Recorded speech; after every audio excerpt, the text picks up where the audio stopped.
Welcome to orsafe.org in our ongoing series of webinars covering topics of interest to operating room personnel. I'm pleased to welcome Dr. Michael Greenberg, Debbie Kahn, and Barry Miller to our topic of the day, malignant hyperthermia. Dr. Greenberg is an emergency physician by training and now VP of Medical Affairs at Eagle Pharmaceuticals. Dr. Greenberg focuses heavily on hyperthermic and hypermetabolic diseases. His bio will be posted on this website. Secondly, we have Debbie Kahn, who's a co-founder of Universal Healthcare Consulting, Inc. She's a registered nurse in Florida since 1985, and Debbie concentrates on risk management. She consults to various surgery centers and is a licensed healthcare risk manager. Debbie is known as an industry expert for compliance in office and ambulatory surgical arenas. Her CV will also be posted online. And finally, last but not least, is Barry Miller, a CRNA from, graduated from Rutgers. He's had 12 years with the military as a major in the Air Force, specializing in trauma anesthesia, worked at North Broward Health, and is now with a surgical practice in Miami. He remains active in the FANA, supporting Florida anesthesists. Welcome to all. Hopefully this will be an exciting, interesting meeting on malignant hyperthermia. So let's start with Dr. Greenberg. Perhaps you could give us an overview on malignant hyperthermia. Thank you, Alan. Again, and just to reiterate, by way of disclosures, I am a full-time employee of Eagle Pharmaceuticals, and Eagle manufactures and distributes the Ryanodex formulation of dantrolene sodium. So to begin, I think an overview of malignant hyperthermia would be helpful, as you said.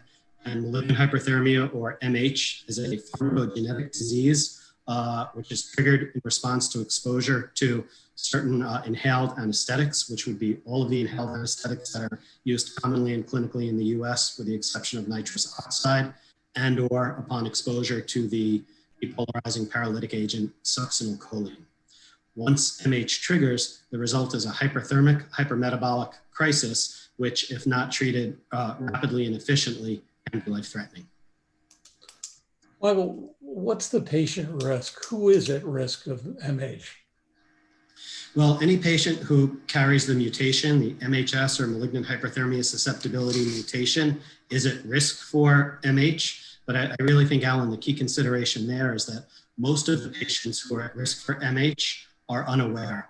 Most haven't had reason to be tested or to be aware of this. And even in families where malignant hyperthermia is present, and being a pharmacogenetic disease, MH does run in families.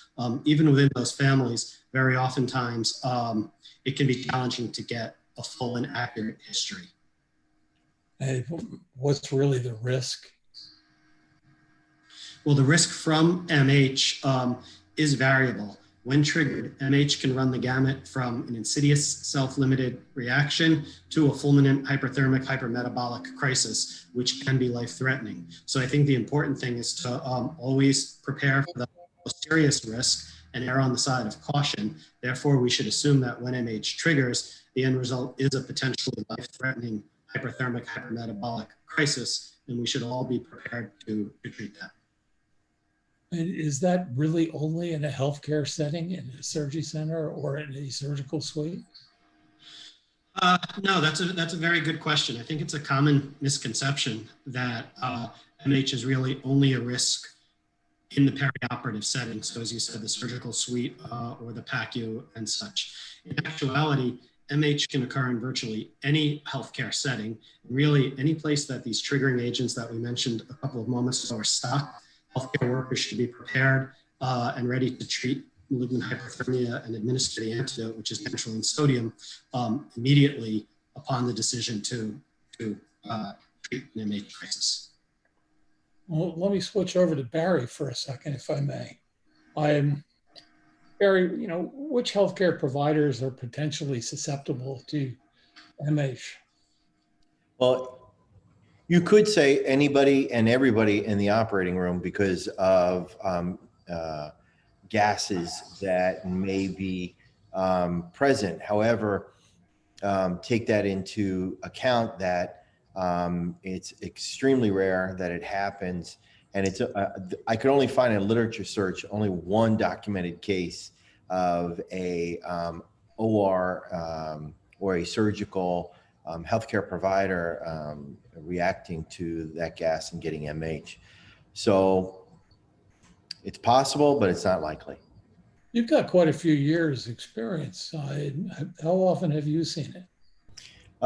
It's funny, when I was in my anesthesia training, they said in a 20-year history, the average anesthesia provider will probably see one MH. I have, fortunately or unfortunately, been in two, they're no fun. I can imagine. What kind of precautions should be undertaken to protect healthcare providers, if any? I think some common sense things can really help, but high air exchange rates, but they already occur generally in licensed operating rooms. If you're in an outpatient setting and maybe an office, it may not be as intense of an airflow exchange as a hospital setting would be. Certainly a room that's set up to do, sterile joint replacement. But that would be, the biggest thing. And if you know that you have a family history, you probably shouldn't be in the operating room, potentially exposing yourself to such gases. That's really about it that I could think of and that I could find. Is there any screening that is undergone in terms of healthcare providers? Not that I'm aware of. No. That's interesting. Debbie, what do you see? From a risk management standpoint, we just look at risk reduction, overall risk reduction in the operating room. So we want to make sure that everybody's prepared. Should there be a crisis or the potential for a crisis, we want everybody to be prepared in knowing what their roles would be in such an extreme situation. Well, what do you think can be done in the OR in terms of preventing exposure to some of these volatile anesthetics? The scavenger system is a big thing, making sure that the gases are, that there's a very adequate scavenger system. I work in a lot of office-based settings, not just the higher ambulatory care settings that are licensed and monitored. The office-based settings are not monitored. There's no life safety regulations. There's nobody regulating their air exchange. A lot of times the scavenger system is a hose that goes into the wall. And there's no suction involved. So there could be the potential for exposure in those situations that are not regulated by any life safety measures. Are you aware of that occurring anywhere? No, fortunately not. The only malignant hyperthermia episode that I was part of was a patient. All right, well, let's go on to what do you do? In the event of a crisis, I can imagine everybody throws their skirts up in horror, running around trying to figure out what's the next step. Well, I don't wear a skirt, so I wouldn't throw it up in horror. And we hope that doesn't happen, Alan, because one of the keys to being prepared and addressing the risk is, Debbie just said we're all about identifying the risk and doing what we can to mitigate that. So one of the best ways to mitigate that risk is to really be prepared. And to be prepared, you need to drill and you need to practice and you need to understand what's going to happen at your particular facility when an MH drill is called, or an MH crisis, is called generally, and then specifically, what is your role within that crisis? So hopefully that can add some order to what definitely will be a very frenetic event. And as far as how we treat the patient directly, well, first and foremost, you want to administer the antidote to this reaction. And that antidote is dantrolene sodium. So getting dantrolene on board as rapidly as possible is critically important when treating MH. There are other supporting measures that you're going to want to use as well. So you want to remove exposure to the triggering agent as rapidly and efficiently as possible. You're going to want to cool the patient when the patient is hypothermic. You're going to want to address the metabolic abnormalities. You're going to want to diurese the patient. And then, of course, realizing this is a critical patient and there could be other dysrhythmias or metabolic derangements associated with it, you're going to also want to possibly run through your advanced cardiac life support procedures and protocols if that's necessary. You're also going to want to hyperventilate the patient with 100% oxygen. So there are many steps. And it is a lot to remember for a very low frequency, but high impact event. So, as I said, practicing and training and drilling is of the utmost importance. There are other ways to mitigate that risk too. There are decision aids that can be very helpful as you approach an MH event. The Malignant Hyperthermia Association of the US has decision aids that are available. And another one would be the Stanford Emergency Guide, the Emergency Care Guide, for example, which can be downloaded free of charge online and also can serve as a decision aid if you're Dr. Greenberg, I could add to that everything that you said is what will need to be done in a crisis situation. However, many of our facilities where general anesthesia is administered can be a small office space setting where you would only have 1, 2, or maybe 3 people who can work this code in this crisis. So you do want to get all the ancillary people available. You want to get whoever you can to help. But the big thing is that you want to be able to call 911 and get them. And we can't do a lot in an office setting that you need to be able to do in the hospital. You want to get that patient where you can do their blood gases and you can diurese them and you can further follow up with them in the treatment. So in an office or an ambulatory setting, we want to make sure the staff is aware of the signs and symptoms for early detection, and that once a code or a crisis is called, that everybody knows how to react. They need to know where the supplies are, where the malignant hyperthermia kit is kept, where to get ice. And the big thing that people do forget is documentation. Everything needs to be documented. In the long run, we need to be able to show everything we've done. Well, it's interesting. As a risk manager, you just describe, sorry, Michael, did you want to say something? No, go ahead, please. As a risk manager, can you describe your role or how you see a risk manager in the settings we've discussed? Debbie? Yeah. Oh, I'm sorry. Yeah, as for risk management, we come in and we do drills.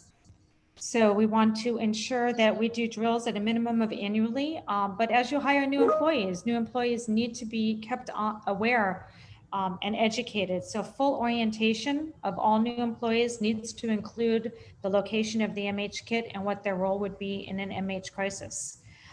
We do drills annually with the mixing of dantrolene. The staff needs to be able to mix a full loading dose. If the facility treats pediatric patients, the loading dose is based on the average weight of the patient they're going to treat. If a facility treats adult patients, then the loading dose should be based on the average weight of those patients. But everybody does need to be part of a drill. Most facilities, office-based, and the licensed ambulatory centers are accredited, and the drills are required by the accrediting agencies. They want to see, not that it's just a tabletop drill, but with the mixing of dantrolene and with a role play.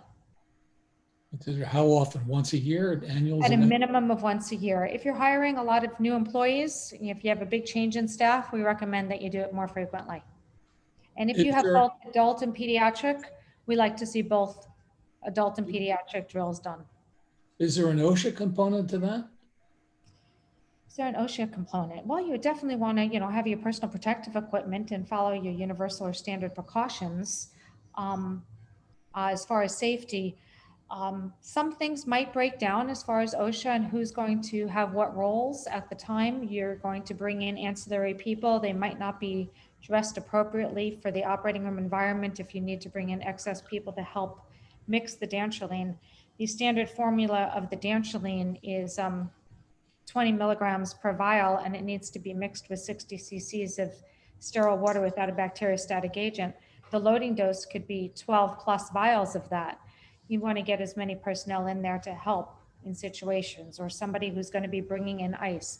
So you might be breaking your sterile technique and your sterile field. Are there different formulations available? Yes, there are. The standard formulation of dantrolene is the 20 milligrams per vial, and that needs to be mixed with the 60 cc's of sterile water, and the loading dose being 12 vials. The Ryanodex is the more concentrated version, and that is 5 cc's for 250 milligrams. So 3 vials of the more concentrated version is equivalent to 36 vials of the standard version. A lot faster to get in. Alan, if I could just build on a little bit of what Debbie said. Obviously, training is so important on the ambulatory side, and those same principles of training and practice hold on the inpatient side. So from that perspective, it's very important to think of all the shifts that are necessary in a hospital, which is a 24/7 operation, obviously. So you want to, make sure you're training the day shift. You want to make sure you're training the night shift as well, so that everybody is covered, and it's everybody who can be involved in that patient's care. So not just the physicians and nurse anesthetists and other operating room staff, but anybody who has potential to interact with that patient really needs to be trained and needs to be aware. And it's important to remember that the logistics of treating a patient can also vary depending upon the time of day, right? So for example, you might not have the same resources available to you in the evening as you would have during the day. So perhaps a drill or an MH event that occurs during the night shift might look a lot more like that ambulatory setting that Debbie was just describing versus during the day when there are far more people on hand to help you with that event. And I guess sort of listening to the discussion about OSHA, I think another consideration, and I'd love to hear, Barry, what you think and Debbie, but sharps, there are going to be a lot of sharps, flying around during an MH event as well. So that also, at least I think, would be a consideration. Yeah. Documentation seems to be an issue as well. Or, most of the facilities that I get involved in, the documentation tends to be somewhat lax in terms of sharps injuries. I know there's been a number of events where significant fines have been levied because the documentation was either inadequate or not there at all. To what degree do you have to document different people that are in this environment, have taken part in practice sessions? When we do drills, we have sign-in sheets, so we make sure that everybody is signing in and that their role is well documented. During the crisis, we've now resorted, believe it or not, to using Siri. Being that we have the increase in technology, you can ask Siri to do some documentation for you. If you don't have the people, we are using everything that we can to get the proper documentation with the timeframes. With the dantrolene, it's important to know when the dantrolene went in, how much went in. It is an antidote. So we want to make sure the antidote gets in a timely manner. You want to get that loading dose in. And if the symptoms don't resolve, you need to repeat the loading dose. So we want to make sure that we are keeping track of how much dantrolene is going in, when it's going in, and what the symptoms are at the times of the administration. As a risk manager, do you make recommendations on who physically should be doing that in a trial? We like to have a licensed person, whether a nurse, nurse, anesthesia provider, surgeon, doctor. Unfortunately, you might not always have those people. So if it brings in that you can have somebody else help to mix the dantrolene, as long as it falls in with state, federal regulations or with their practice act, we want to bring in ancillary help, whatever we can as far as mixing it. The pushing of the dantrolene does need to stay to a licensed person. Dantrolene has a very high pH. You want to make sure that you are in a vein as you're administering it. Okay. Let's throw out to the panel. Anybody can jump in that wishes to. What are the considerations for staff during an MH crisis in a hospital setting? A good percentage of our people that watch these are from the hospital. I'll start if that's okay, Dr. Greenberg. Whenever you're going to have the full crisis, the big thing you want to manage the crisis, you want to stabilize the patient, get the patient in the proper care as possible. But then you need to do a full debriefing. You need to sit down with everybody and go over the roles and do the follow-up. That patient does need to be admitted to an ICU. Patient needs to continue to be monitored and treated to follow the MHouse recommendations for the continued treatment. And then the staff, it's very emotional. These events are extremely emotional. So you do want to deal with the debriefing of the staff and making sure that everybody understands what they've done, how they've done it, and if there's anything that you can look to improve upon. I think that's a great point, Debbie. And I think roles are so important. So, to have an overview of what everyone on the healthcare team's role is going to be once that crisis is called, and then to have an understanding of what your individual role as part of that team will be to help everything go as smoothly as possible to have the best possible outcome for the patient. And there are so many aspects to that. As you pointed out, who will administer the dantrolene. It's not just a matter of who's going to push that drug, it's who's going to reconstitute it. It's knowing how much dantrolene is on the MH cart that you have in your, available to you, where that MH cart is, if it's in the operating room with you or someplace else. I like to always think one step ahead as well. So as you're mixing that dantrolene and getting ready to administer it, if more dantrolene is necessary, where is that going to come from? Is it on the cart? Is somebody bringing it up from pharmacy, and how is that going to be addressed? So, there's so many aspects. And Barry, I don't know if there's anything you'd like to add to that. Yeah, having taken part in 2 actual live events, as we've said before, they're very frenetic. I think it's really important to establish a mindset of like a code situation. This is no different than following ACLS protocols, and there's got to be a code leader. And every institution, every office, every place is going to have their own policies as to who does what. But the reality is and maybe I'm biased, think that the anesthesia provider, whoever is at the head of the table, should be that team leader and should be running the code per se, and identifying the people with certain strengths and capabilities, and pointing and telling them what to do, and that sort of thing. My own way of dealing with that is to take a sheet of paper. Usually I just flip over any sheet of paper, I tape it to my monitor, and I start writing notes down real quickly of what I'm doing and when I'm doing it, if I don't have somebody that's sitting there as a recorder in a standard code. And in the office setting, you're not going to have that kind of person. So you're going to be wearing a lot of hats as the team leader.